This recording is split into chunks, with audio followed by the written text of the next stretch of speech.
नमस्कार, देशोन्नतीमध्ये मी साक्षी आपलं स्वागत करते।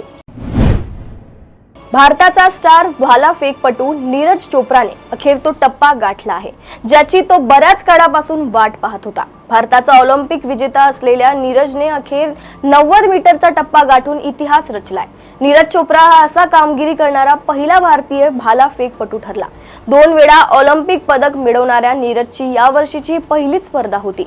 दोहा डायमंड लीग स्पर्धेत 90.23 मीटरचा शानदार थ्रो करून नीरजने ही ऐतिहासिक कामगिरी केली। कतारची राजधानी दोहा येथे शुक्रवारी रात्री 16 मे रोजी झालेल्या डायमंड लीग स्पर्धेत नीरजने ही अद्भुत कामगिरी केली। गेल्या वर्षी डायमंड लीगच्या अंतिम फेरीत त्याचे जितेपद हुकल होता। त्यानंतर नीरजची ही पहिलीच स्पर्धा होती।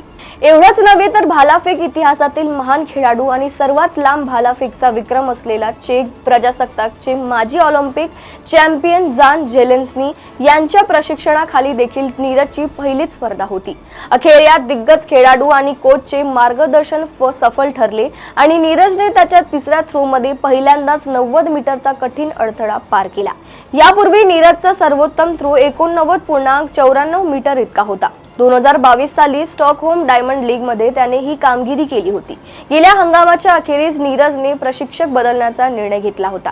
यापूर्वी तो जर्मन बायोमेकॅनिक तज्ञ क्लास बार्टोनिएट्स यांच्यासोबत काम करत होता। त्यांनी नीरजला ऑलिम्पिक सुवर्ण आणि रौप्य पदके जिंकण्यास मदत केली। तसेच नीरजला विश्वविजेता आणि डायमंड लीग विजेता बनवण्यातही त्यांचा कोचिंगचा मोठा वाटा होता।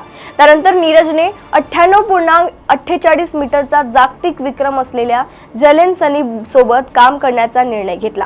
3 वेळा ऑलिम्पिक पदक जिंकणारा आणि 3 वेळा विश्वविजेता झेलेन्स्कीचा प्रभाव लगेच दिसून आला आणि नीरजने 90 मीटरचा टप्पा गाठला। याच कामगिरीची तो बऱ्याच काळापासून वाट पाहत होता।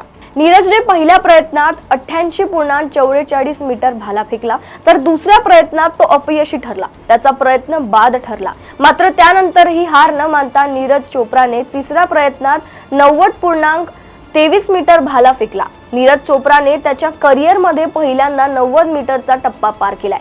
भालाफेकमध्ये 90 मीटरपेक्षा जास्त अंतरावर भाला फेकणारा नीरज चोप्रा पहिला भारतीय खेळाडू ठरलाय। यामुळे आता नीरजच्या नावे राष्ट्रीय विक्रमाची देखील नोंद झाली आहे।